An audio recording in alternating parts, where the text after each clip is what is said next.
अस्सलामुअलैकुम, बोलीज में कहते हैं आपको खुशामदीद। मैं हूं आपके साथ रमशा साजिद और मैं हूं महरूख शहरियार। हेडलाइंस आप मुलाहिजा कर चुके। बुलेटिन का बाकायदा आगाज करेंगे। सबसे पहले आपको बताएंगे अहम केस की समाअत के हवाले से अहम रिमार्क्स दिए गए हैं। इस्लामाबाद हाई कोर्ट के चीफ जस्टिस आमिर फारूक ने कहा है कि पार्लियामेंट तमाम इदारों की माँ है और आपने पार्लियामेंट के अंदर घुसकर मेंबरान असेंबली को गिरफ्तार कर लिया। पीटीआई रहनुमाओं की गिरफ्तारी और उनके जिस्मानी रिमांड से मुतालिक केस की समाअत के दौरान chief justice Islamabad high court ने सरकारी वकील से मुकालमा करते हुए कहा कि यही काम पहले भी हुआ है, आप कर क्या रहे हैं? किसी इदारे का वकार बाकी नहीं रहने देना। अदालत ने पार्लियामेंट हाउस से गिरफ्तार पीटीआई रहनुमाओं का 8 रोजा जिस्मानी रिमांड कलअदम करार दे दिया। किसी ने पिस्तौल कनपट्टी पर रखी, किसी से डंडा तो किसी से असलहा बरामद हुआ। इस्लामाबाद पुलिस है या रजिया जो गुंडों में फंस गई। पुलिस की एफआईआर कॉमेडी स्क्रिप्ट बन गई। पीटीआई रहनुमाओं के जिस्मानी रिमांड का फैसला कलअदम करार देने की दरखास्तों पर chief justice Islamabad high court Aamir Farooq और जस्टिस समन रफत इम्तियाज ने समाअत की। प्रोसिक्यूटर जनरल ने बताया कि शुएब शाहीन से डंडा बरामद हुआ, जिस पर कमरे अदालत में कहकहे लग गए। चीफ जस्टिस आमिर फारूक ने रिमार्क्स दिए कि एफआईआर का लिखने वाला भी दिलचस्प है। ये इस्लामाबाद पुलिस है या रजिया जो गुंडों में फंस गई। क्रेडिट देना होगा कि बड़े अरसे बाद अच्छी कॉमेडी देखने को मिली। ये मजेदार किस्म की कहानी है जिस पर फिल्म बन सकती है। शुएब शाहीन पर पिस्तौल डाल दी, गौहर खान का कह रहे हैं कि पिस्तौल निकाल ली। क्या इनको मैं नहीं जानता? इस मुकदमे में मज़ाक़ खेज़ किस्म के इल्ज़ामात हैं और 8 दिन का रिमांड दे दिया। अदालत ने महफूज फैसला सुनाते हुए पीटीआई अरकान असम्बली के 8 रोज़ा जिस्मानी रिमांड को कलअदम करार देते हुए गिरफ्तार रहनुमाओं के जुडिशल रिमांड का हुक्म दे दिया। उधर तहरीक इंसाफ ने जेर हिरासत अरकान के लिए पार्लियामेंट लॉजेस को सब जेल करार देने का मुतालबा कर दिया है। इसी हवाले से हम बात भी करेंगे। हमारे साथ हमारे नुमाइंदे फहद चौधरी मौजूद होंगे। फहद, आगाह कीजिएगा, इस हवाले से मजीद क्या कहा गया है? देखिए, स्पीकर कौमी असम्बली को एक दरखास्त दी गई है तहरीक इंसाफ की जानिब से। बैरिस्टर गौहर और 10 गिरफ्तार अरकान ने दरखास्त दी है कि उनके जो लॉजेज हैं पार्लियामेंट लॉजेज में उन्हें सब जेल करार दिया जाए सिक्योरिटी के पेश नज़र। और जब तक इजलास ये चल रहा है कौमी असम्बली का, जिसके लिए प्रोटेक्शन ऑर्डर जारी किए गए हैं, इस दौरान जो है वो सब जेल करार दिया जाए पार्लियामेंट लॉजेज को। और जराए का ये दावा है कि ये दरखास्त मंजूर करने का फैसला किया गया है और मोहसिन नकवी वजीर दाखिला मोहसिन नकवी से स्पीकर ने मुशावरत भी की है और जल्द चीफ नोटिफिकेशन जारी करेंगे। जी ठीक है फहद, हमारे साथ ही रहिएगा। कौमी में कवायद ज़वाबित और निज़ाम कार से मुतालिक खुसूसी कमेटी अरकान का इन कैमरा इजलास भी इस वक्त जारी है। इस हवाले से क्या डिटेल्स हैं आपके पास?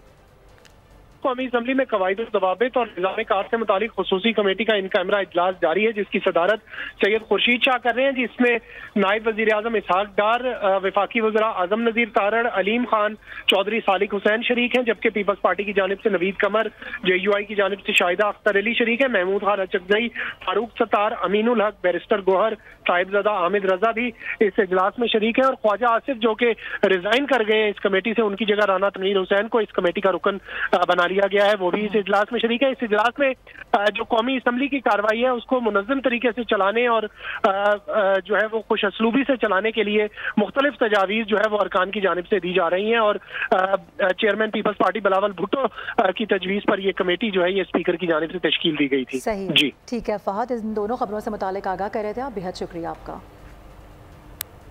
अगर माजी को डिलीट करना है तो मुआज़रत करें। हमें ऐवान ने जिस काम के लिए भेजा है वो करना चाहिए। इस हाउस का तकद्दुस बहाल किया जाए। वज़ीर दिफा ख्वाजा आसिफ ने कौमी असम्बली में इजहार ख्याल करते हुए कहा कि हमें भी पार्लियामेंट लॉजेस से उठाया गया था।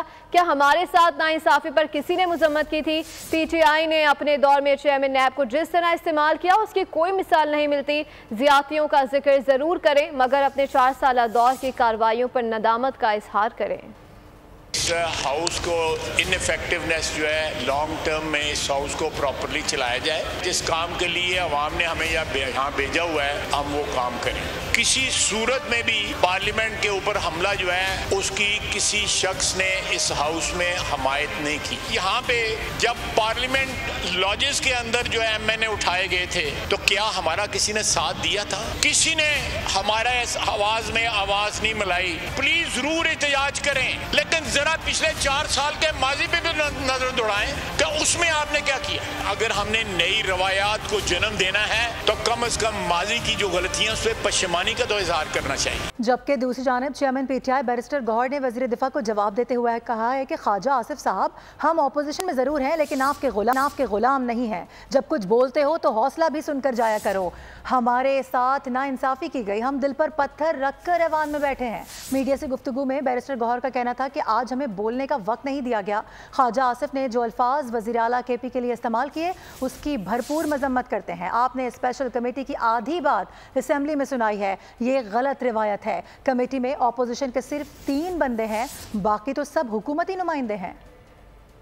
हमारी रिकन्सिलिएशन कमीशन है कि हम इस डिस्कशन में जाए कि किस हुकूमत ने कितना अच्छा और कितना बुरा काम किया था, किस हुकूमत ने लोगों को ज्यादा सताया और किसने कम सताया, किसने एक दूसरे के पास ज्यादा किए। तो मैंने तो ये रिक्वेस्ट की थी, बराए मेहरबानी इसको असल इशू की तरफ ले आएं कि अगर आप इतना दिल नहीं रख सकते कि आप हमारी बात को खुल के सुने कि पार्लियामेंट के बारे में, पार्लियामेंटेरियन के बारे में कोई बात करे, अगर आप नहीं सुनते तो मेरी आपसे दरख्वास्त है, आपका इस्तेकाक है, आप स्पीकर साहब को कहें कि आपकी जगह किसी और को नॉमिनेट कर दें। पीटीआई रहनुमा लतीफ़ खोसा ने कहा है कि माजी को डिस्कस करेंगे तो आगे नहीं बढ़ सकते। इस पर ख्वाजा आसिफ ने वॉकआउट की धमकी दी। गुज़िश्ता दिनों सब ने पार्लियामेंट की बारादस्ती देख ली है, उसे 9 मई से बड़ा सानिहा समझता हूँ।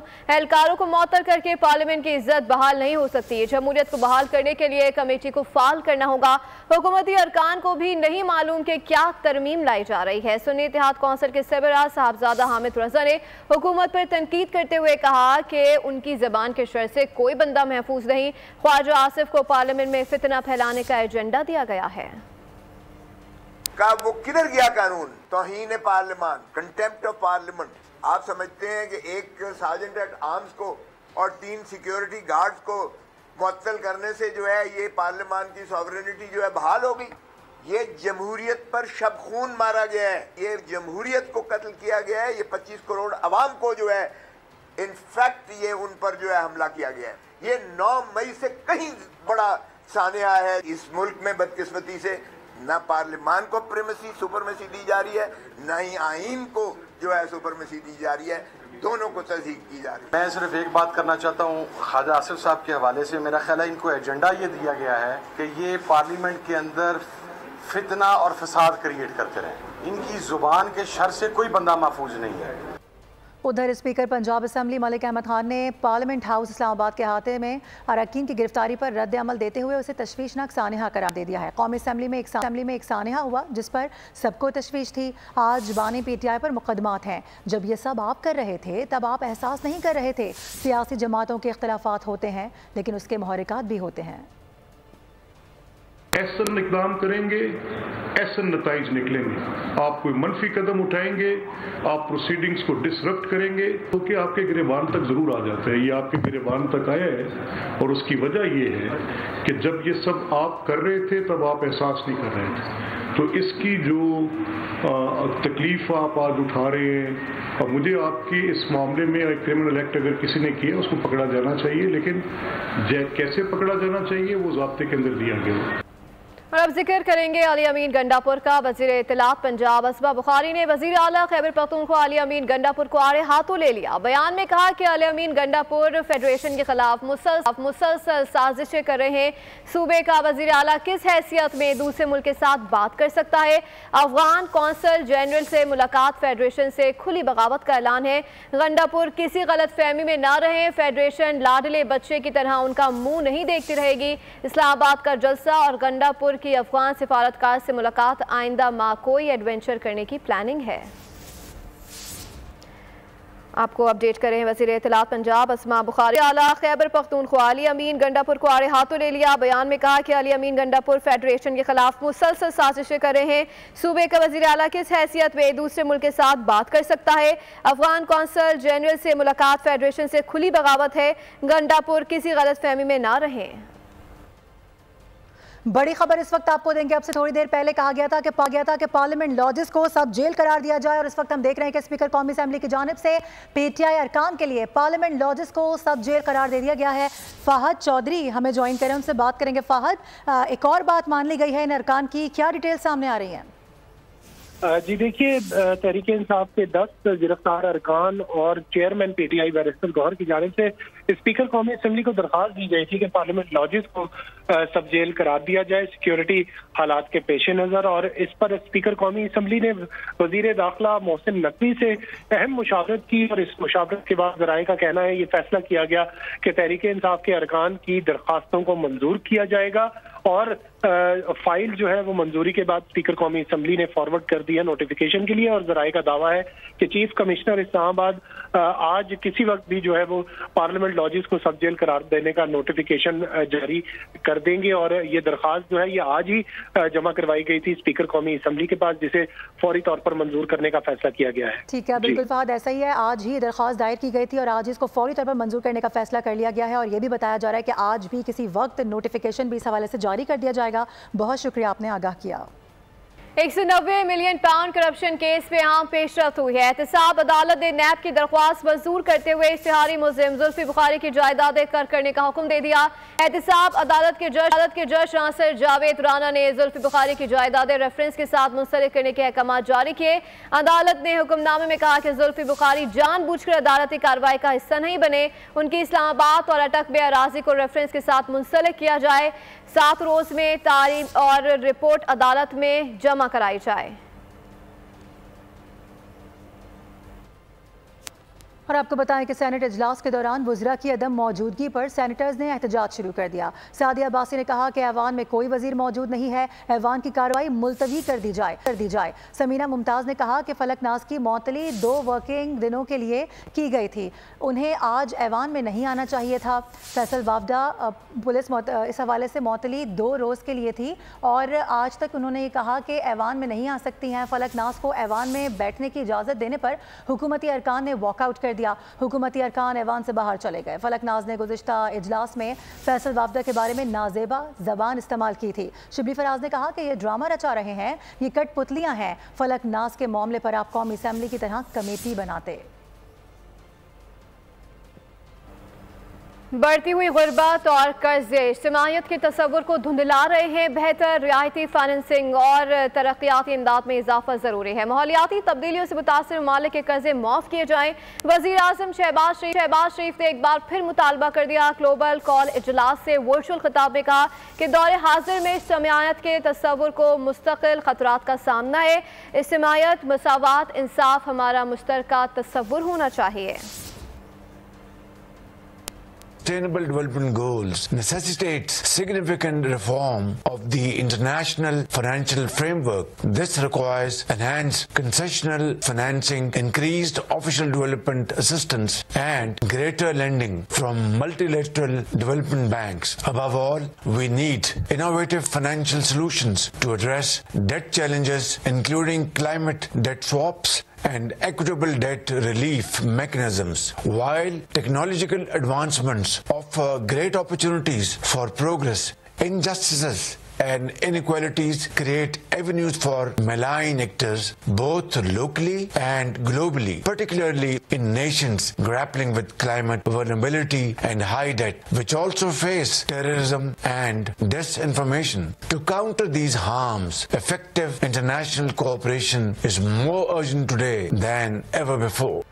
और अभी आपको अपडेट करें कि पाकिस्तान के लिए $7 अरब के IMF के नए कर्ज प्रोग्राम की मंजूरी की राह हमवार हो गई है। वज़ीर ख़जाना मोहम्मद औरंगज़ेब ने बताया है कि IMF एग्जीक्यूटिव बोर्ड का इजलास 25 सितंबर को तय पा गया है, जिसमें प्रोग्राम को हतमी शक्ल दी जाएगी। स्टेट बैंक से एक और अच्छी खबर यह है कि ज़र मुबादला के सरकारी ज़खायर में इजाफा हो गया है। जो अदादो शुमार पेश किए गए हैं उनके मुताबिक सरकारी ज़खायर में एक हफ्ते के दौरान $3 करोड़ का इजाफा हुआ। इस इजाफे से ज़र मुबादला के सरकारी ज़खायर $9 अरब 46 करोड़ 66 लाख की सतह पर आ गए हैं। मरकजी बैंक के मुताबिक कमर्शियल बैंकों के पास $5 अरब 32 करोड़ 95 लाख के ज़खायर मौजूद है। इस तरह ज़र मुबादला के मजमूई ज़खायर की मालियत $14 अरब 79 करोड़ 61 लाख रिकॉर्ड हुई है। और अब ये खबर कि एशियाई तरक्याती बैंक ने पाकिस्तान के लिए $32 करोड़ कर्ज की मंजूरी भी दे दी है। रकम माहौलियाती तब्दीली से निपटने और केपी में सड़कों की बेहतरी पर खर्च की जाएगी। देही इलाकों की तकरीबन 200 किलोमीटर सड़कों की बहाली की जाएगी। ADB एलामिया के मुताबिक सड़कें आबादी को तालीम, सेहत और मार्केट तक रसाई देने में मदद देंगी। सूबे से लोगों की सफरी औकात और किरायों में भी कमी वाक़ई होगी, जबकि लाखों लोगों को रोज़गार के मौक़े भी मैसर आ सकेंगे। और अभी आपको बताएं कि शरह सूद में कमी और IMF से मामलात में पेशरफ्त के नताइज सामने आने लगे हैं। स्टॉक मार्केट पर मुस्बत असर। 100 इंडेक्स में दौरान ट्रेडिंग 772 से ज़ायद पॉइंट्स का इजाफा हो गया है।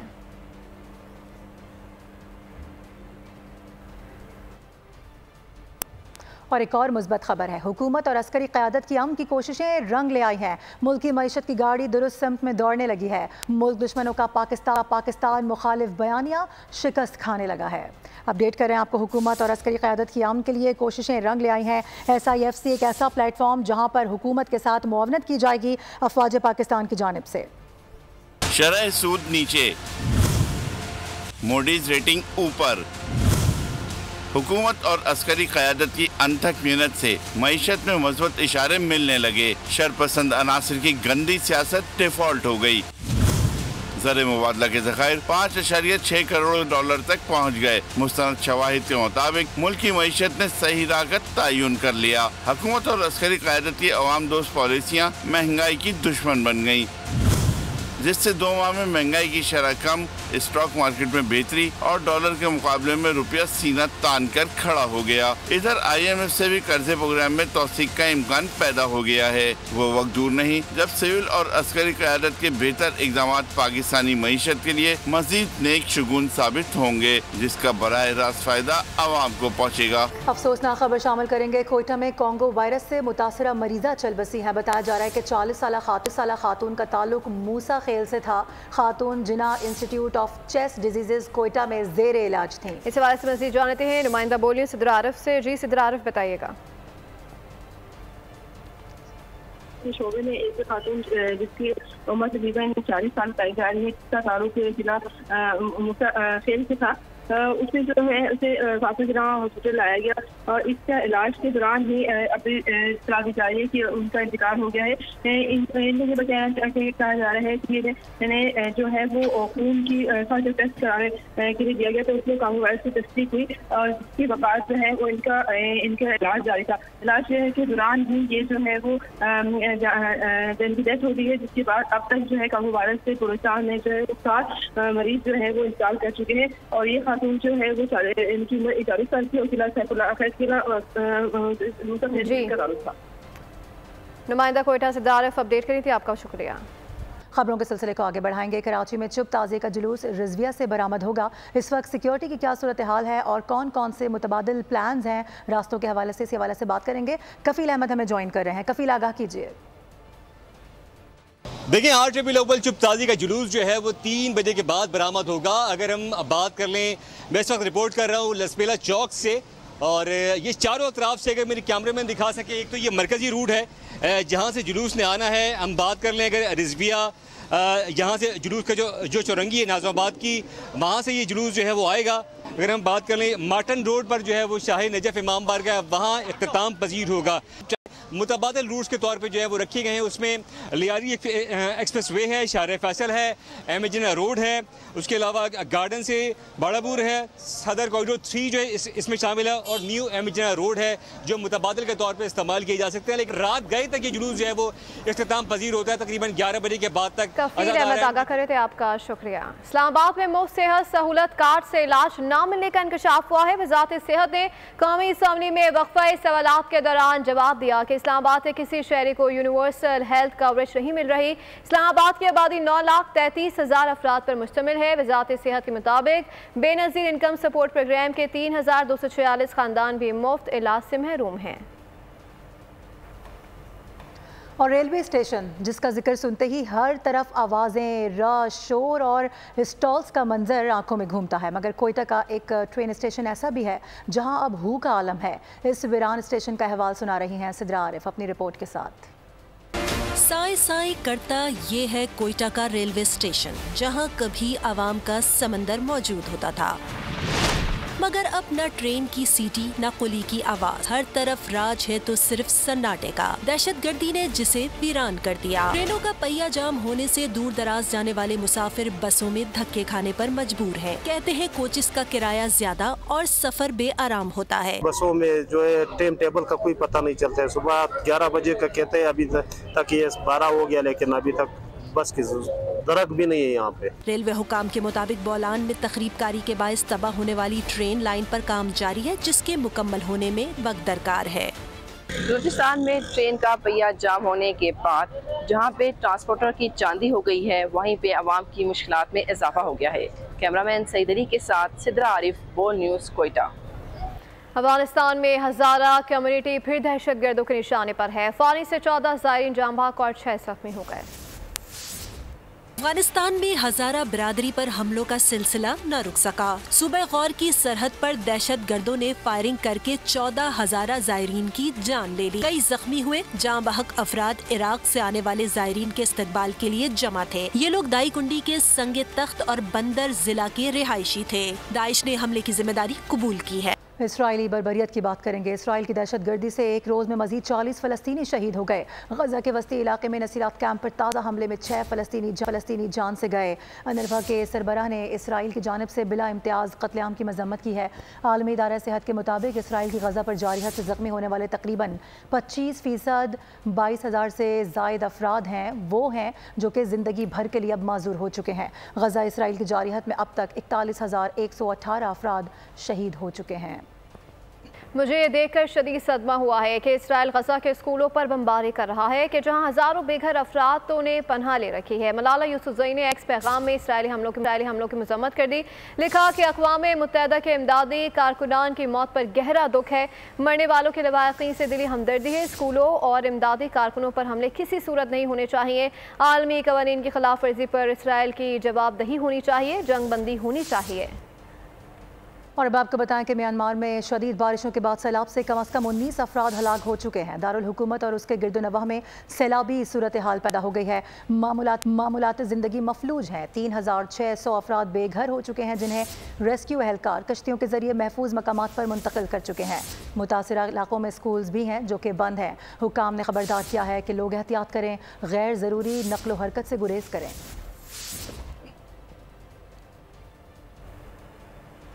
खेलों के मैदान से खबर शामिल करते हुए आपको बताएं कि एशियन हॉकी चैंपियंस ट्रॉफी में पाकिस्तान अपना 5वां और आखिरी लीग मैच हफ्ते को रिवायती हरीफ भारत के खिलाफ खेलेगा। ग्रीन शर्ट्स पहले ही सेमीफाइनल के लिए क्वालिफाई कर चुके हैं। कौमी टीम ने इवेंट में जापान और चीन को शिकस्त से 2-4 किया, जबकि मलेशिया और कोरिया के खिलाफ मैचेस बराबर खेले। भारतीय टीम भी 4 मैचेस में नाकाबिले शिकस्त रहते हुए सेमीफाइनल में कदम रख चुकी है। और भी खबर कि जनूबी अफ्रीकी विमेंस क्रिकेट टीम लाहौर से मुल्तान पहुंच गई है। मकामी होटल में मेहमान टीम का रिवायती अंदाज में इस्तकबाल किया गया। इससे कबल प्रोटीज विमेंस टीम आज सुबह जोहान्सबर्ग से बरास्ता दुबई लाहौर पहुंची थी। मेहमान टीम आज आराम करेगी। पाकिस्तान और जनूबी अफ्रीका की विमेंस टीमों के दरमियान 3 मैचेस पर मुश्तमिल T20 सीरीज़ का आगाज़ 16 सितंबर से होगा। 26 साल बाद टेस्ट मैच बगैर टॉस के खत्म कर दिया गया। भारतीय शहर ग्रेटर नोएडा में अफगानिस्तान और न्यूजीलैंड के दरमियान वाहिद टेस्ट खराब मौसम की नजर हो गया। आखिरी रोज से बारिश के बायस खेल मुमकिन न हो सका। टेस्ट क्रिकेट की तारीख में यह 8वां मौका है जब मैच बगैर टॉस के ही खत्म हो गया। और भी आपको बताएं कि डेविस कप फाइनल्स के ग्रुप मरहले में स्पेन ने फातिहाना आगाज करते हुए चेक रिपब्लिक को 3-0 से शिकस्त दे दी। रॉबर्टो बैटिस्टा और आलमी नंबर 3 कार्लोस अल्कारेज ने चेक खरीद। जाते जाते आपको बताएं कि science fiction action film venom the last dance का ट्रेलर जारी कर दिया गया। फिल्म 25 अक्टूबर को नुमाइश के लिए पेश की जाएगी। इसी के साथ बुलेटिन से फिलहाल इतना ही। मज़ीद बाखबर रहने के लिए विजिट कर सकते हैं हमारी वेबसाइट boldnews.com। देखते रहिए बोल।